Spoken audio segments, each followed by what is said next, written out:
egia alakosia da. Beltzak dira arro daude, eta orzenki adieratzen dute. Boterearen kontra borrokatzeko, esaten digute behin da berriro.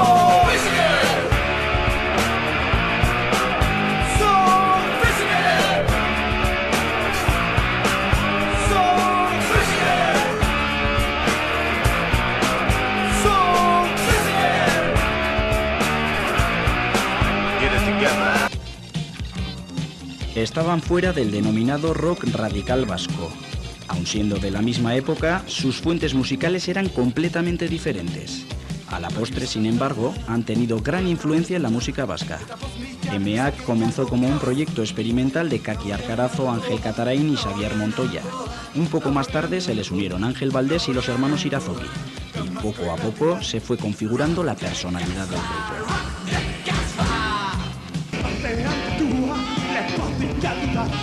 Un grupo que siendo de ideología claramente abertzale, euskaltzales, lo que se queda, porque de MEAC ha venido lo que ha venido Hugo Gorriak y tal, pues no estaban ahí. ¿Por qué? Pues porque tenían un criterio, supongo yo, eso que lo digan ellos, un criterio estético, musical, otra onda muy, muy, muy crítico con lo que estaba pasando, con ese follón politiqueo rockero, ¿no? Y bueno, y mira, pues EMEAC tendría que contestar esto, sería muy interesante, ¿no? Ikusten genuen movida bat zala, movida nolabait erabili egiten zala ez, mugimendua edo horre zeukana beste helburu batzutarako, eta ez genuen ondo ikusten.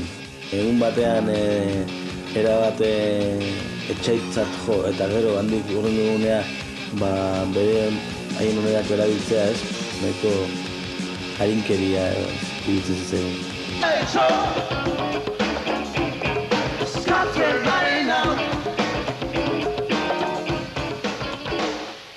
Garai hartan gu entzuten gintuzten askok gehienak oso jende bizia eta ez zen edozein jende, normalean jendeak beste erabateko musika entzuten zuen. Gu entzuten gintuztenek normalean gero zeintu ziren musika egiten zutenak.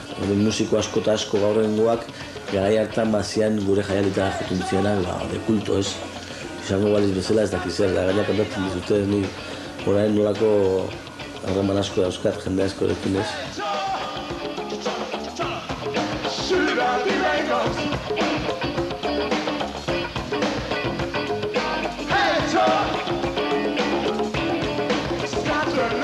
Y luego con el tiempo pues formasteis también en EMEAC, que, sí, bueno, que quedaron 5 discos que han quedado ya un poquito para la historia, bueno, discos de culto dentro del rock en euskera, ¿no? Por aquel entonces no hacíais nada parecido a lo que se escuchaba por aquel momento. No, entonces sufrimos mucho porque era la época del rock radical vasco y nosotros nos veían como una cuadrilla de mariquitas, por decirlo entre comillas, claro. Si tú crees, no sé. Bueno, eres vanguardia, ¿no? Entonces era la época de que, por ejemplo, yo me acuerdo que salíamos al escenario y a los grupos punk les lapeaban, les duchaban de arriba abajo y a nosotros también. Pero la diferencia es que, bueno, que lo de los lapos y tal estaba dentro de la estética de aquella época punk y tal, y bueno, podía funcionar, pero nosotros no teníamos nada que ver con esto y, claro, por supuesto, no nos gustaba nada.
Barkatu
MEAC era un grupo pues mucho más rico en mil vueltas de riqueza, en matices musicales y de cómo entendía las letras. El pequeño mercado vasco no podía llegar ahí, es la vanguardia, como quien dice, entonces no, la vanguardia siempre va sola, ¿no? Va abriendo, ¿no?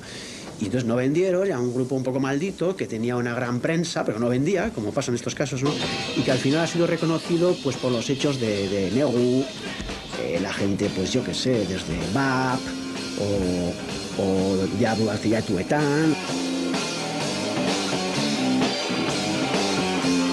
MEAKen harrera beti izan zen oso antzekua. Kritika izugarri onak eta salmentak izugarri txarrak.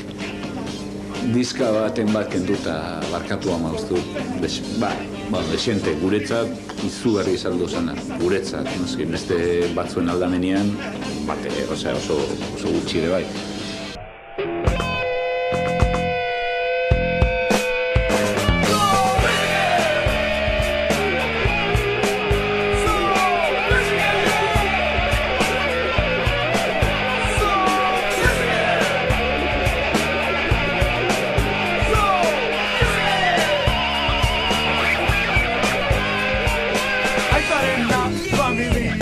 Lantegian, zabarena, droga gogorra, totearena, azeria-zerian, tutalea betzen da.